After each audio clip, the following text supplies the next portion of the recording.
that. Here we are, sitting in the Series 4 RX7.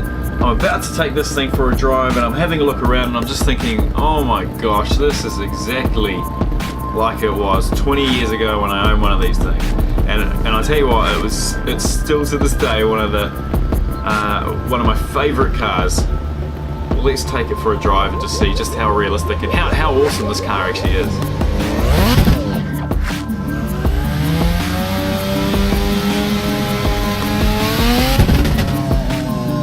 Well, there's that bubbly 13B.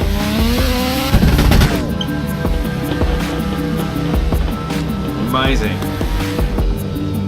What a sound.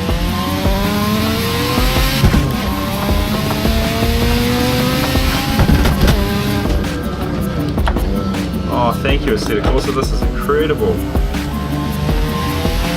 Thank you, Trinus, for the VR setup. This is amazing. Check out the description for this mod. This is just awesome. Oh, the feel of this car. This is the Series 4 RX7 Turbo. This is actually pretty much a drift version of the car, but it's not really. It's actually driving like an amazing track car. It's not really set up or anything yet. I've only just got it, but man.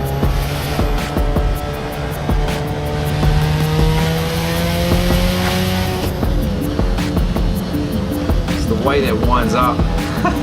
So 20 odd years ago, back in 2000, is that 20 years ago? Oh God, I don't know. I haven't got time to calculate. I'm driving an RX7. The only calculations I can make right now are left and right. And that 13B somehow equals something to the vicinity of 3.8 litres or something like that. I don't know, something like that. You tell me in the descriptions what the exact mathematics is, but ultimately this RX7, the Mazda RX7 was an incredible car for its time. Absolutely affordable to the populace. It was pretty much a poor man's Porsche. Is effectively what was it, 944, and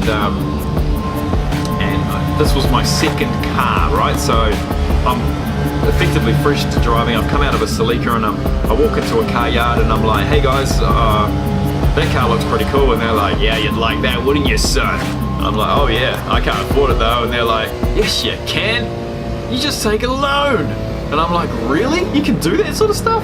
And they're like, oh yeah. And I'm like, well, I've never taken a loan before. And they're like, oh, you just get a guarantor. Oh, look at that, beautiful.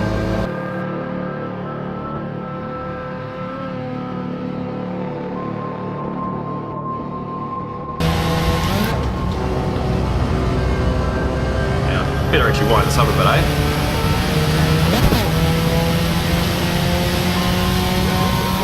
Go, set and go.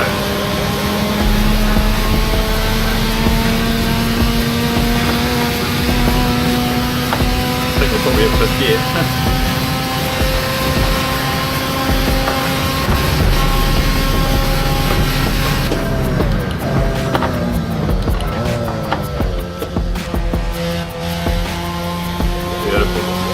So anyway, this guy out.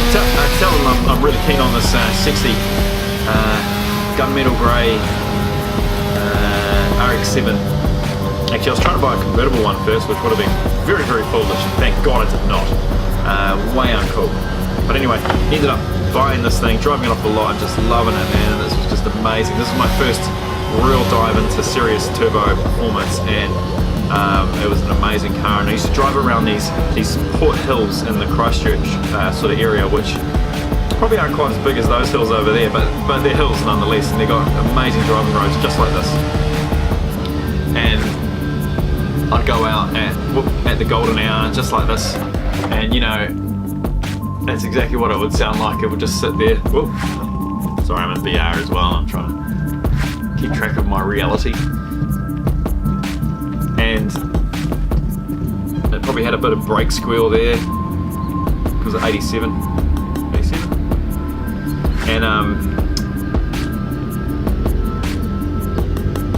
I had a straight through exhaust system on it back before the sort of legal limits came in to stop you from having noise levels and things like that. And in fact, I got pulled over once by these cops, and they pulled me over there and they sat me on the side of the road like this. And they're like, one cop sat in there and he's like, "All right, mate, you rev it." And the other cop sat around with a decibel reader at the exhaust, and he's like, "Right, mate, you rev it." And the other cop sat in there and he's like, "You getting a reading, mate? You getting a reading?" And they got 127 decibels, and now that's pretty serious numbers.